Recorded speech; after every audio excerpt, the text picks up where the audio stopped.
Hello, Gemini. Thank you for joining me for your weekly forecast for week commencing the 21st of August. Now, the big focus this week, of course, will be on the solar eclipse. But you know, there's a heck of a lot other energies unfolding which can be very positive for you. The standout one for me, apart from the eclipse, concerns Saturn. Saturn is the planet of structure, but it's also the planet of obstacles. And over the last 2 years or more, it's really been testing your resolve when it comes to relationships. Now, it's been twisting backwards in a retrograde for the last 5.5 months.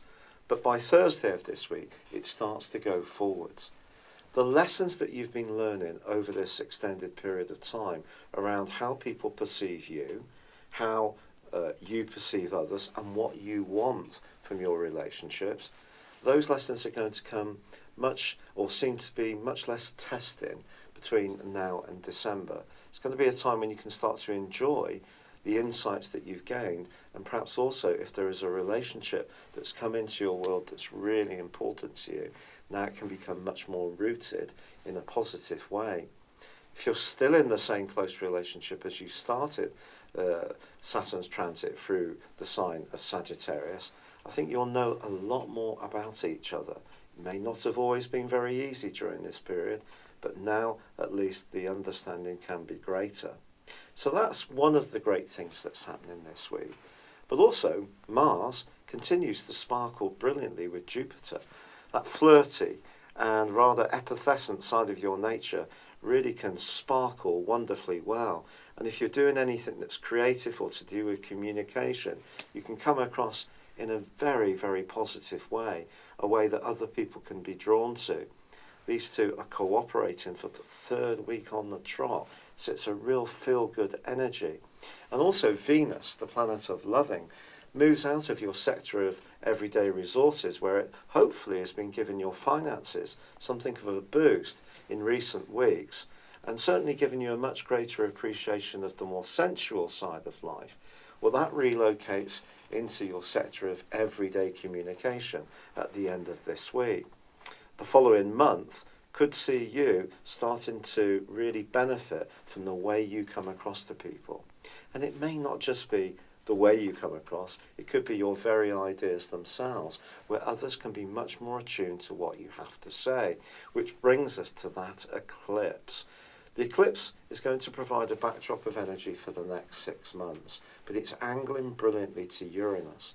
Your communication and connection to people who have a global view of the world, big thinkers, people who perhaps a little bit more left field, open to new ideas, people who understand the need to be collective yet individual, people who are great fun to be with, that you can have really upbeat and flirty repartee with.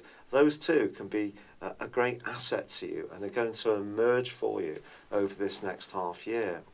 But principally, if you've also got ideas that are more thought-provoking, or you want to be a little bit more authentic to the person you'd really like to be, rather than what perhaps other people expect you to be, this particular eclipse can be so positive during this period of time.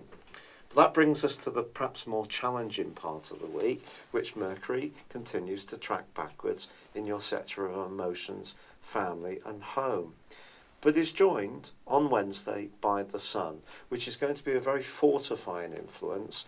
So you have two influences, both in the sign of Virgo, but Virgo energy for you is very much to do with home, it's to do with organisation, it's to do with things working properly in those areas.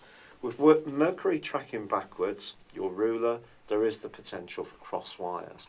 So if you are talking to anyone within the family, a bit of sort of foresight in terms of planning what you want to say if it's a contentious subject may actually help to smooth things through, even if you know that they won't necessarily like every part of what you might have to say. There's also a sense that with all this vibrant, effervescent energy pulsating around you, that at times you may still want to just retreat a little bit into your shell and have some time just to recharge your batteries.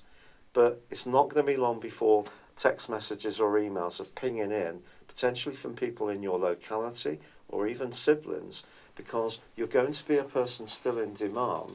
But if you do need to create a bit of space here and there just to quietly relax, take it. Don't feel guilty about it. But overall, the trend is very upward, it's very outward, it's very uplifting, and there's a lot you can gain from communicating with people. People are going to be much more attuned to the messages you have to share during this next period of the year. It's been a real pleasure being with you. Thank you for joining me. Good luck and goodbye for now. Hello, thank you so much for watching my video. I'd love you to join me at my Horoscope Ace app. You can find this at www.horoscope-ace.com. You can use it through Android, iOS, Apple or Facebook. Check out your ascendant or your moon sign or download your free birth chart.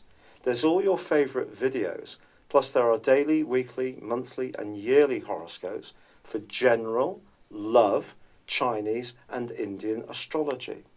If your passion is tarot, there's my brilliant 3-card money or love tarot readings too. And it's all there at www.horoscope-ace.com. Thank you.